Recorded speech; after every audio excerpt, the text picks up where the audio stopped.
Hello and welcome. So we're going to be making a rosary cord chaplet using a thinner rosary twine. So this is just showing the difference. You can choose different cord sizes, and so this is what the thinner one looks like compared to this I think is the more standard size. So you're going to start by making a loop. You of course make it the same way, whether using thin or the thick cord. This is what your cross is going to go through at the end.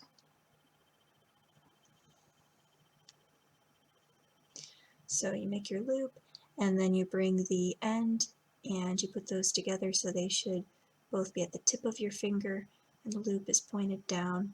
And then you're going to wrap down your finger. This is your first Hail Mary. You're going to wrap 3 times for a Hail Mary, and then you're going to pull through the longer end of the cord and tighten that down.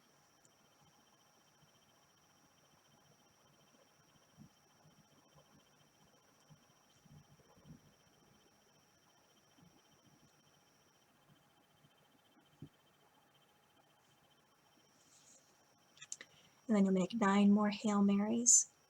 So you're going to have that loop pointed down your finger the whole time, and then the rest of the cord pointed up, and you bring that end and you point up your finger, and then wrap 3 down for each Hail Mary.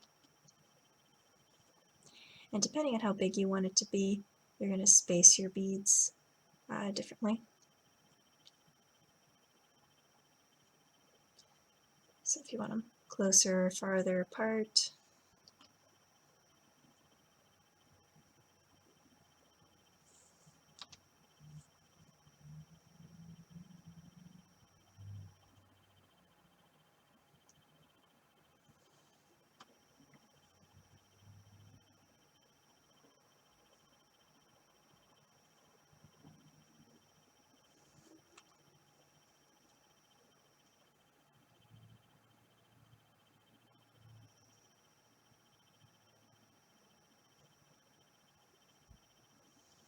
and you want to make sure the beads are nice and tight.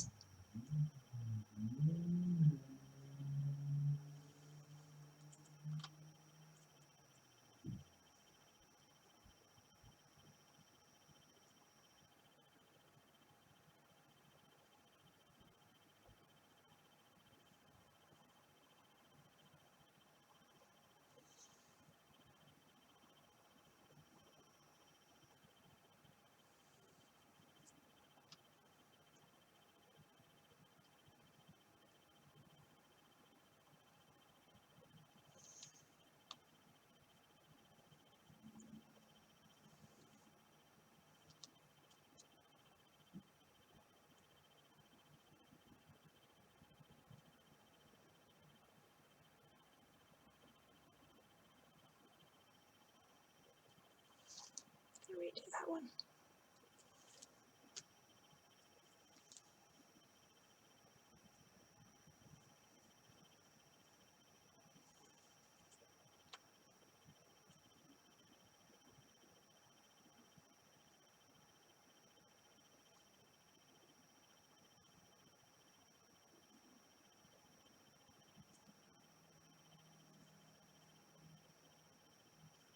Just making sure these are all tight. 1, 2, 3, 4, 5, 6, 7.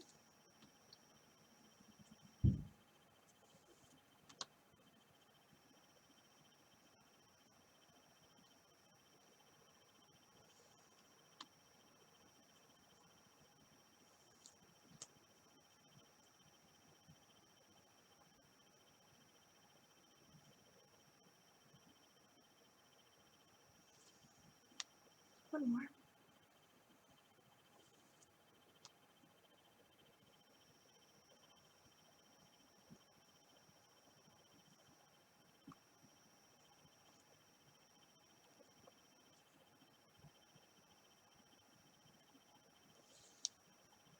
And then leave some extra space before the Our Father. So you did 3 wraps for the Hail Marys, you're going to do a 4 wrap for the Our Father, but it can be hard when you're just feeling them to tell the difference between a 3 and a 4 rep bead.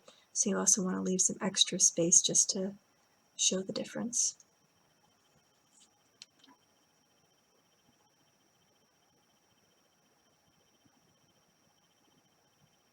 You could always do more wraps too, like if you wanted to do a 6 wrap instead of a 4 wrap bead for your Our Father, if you want to make it more distinct. And then we're going to do the cross. So this, we have a 3 wrap bead at the top.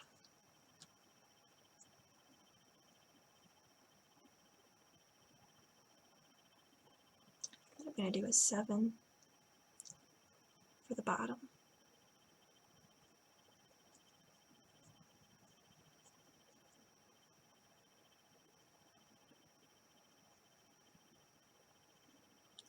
Ooh, this is good. Let me try that again.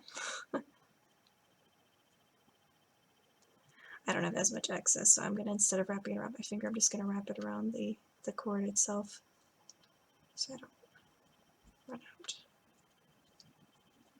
of room.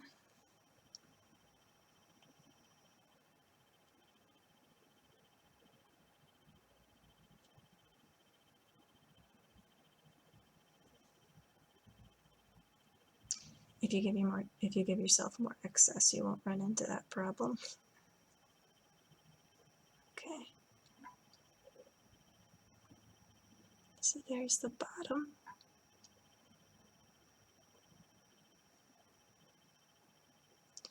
And then I have just a little gap in between those two. So I have the top and then the bottom there.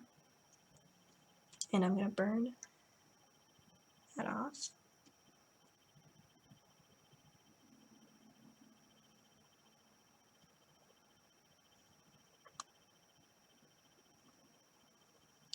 And then I'm going to do the crossbar. So I put 1 point down, 1 point up, and then I wrap around. I'm going to wrap 3, and then pull through tight.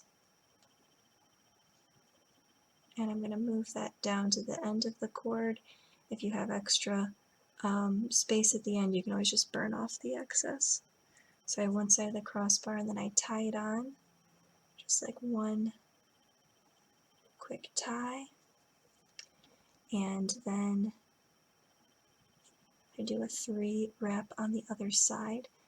So I hold the part of the cross I have done in my fingers. I have this cord coming out, and then I take this end and point it up my finger, and then I wrap down with the longer end of the cord, and then I pull that top part through and tighten down the crossbar.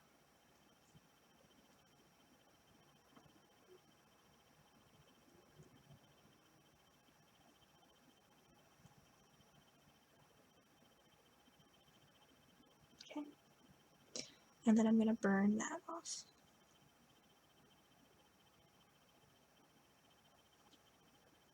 And then that completes the thin cord rosary chaplet. And if you wanted to wear it, or if you just wanted to kind of put it into a circle, you're going to just take that cross, and that'll make your loop.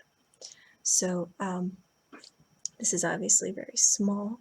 So if you have a larger wrist than that, you would just want to space these beads differently so that there's more room in between them. Of course, use some more cord. If you wanted to make the beads larger, you could wrap more times, or you could also just use the thicker cord if you wanted it to be a more substantial instead of more of a delicate looking chaplet. So there we go. There's the chaplet bracelet. So God bless you, and happy chaplet making.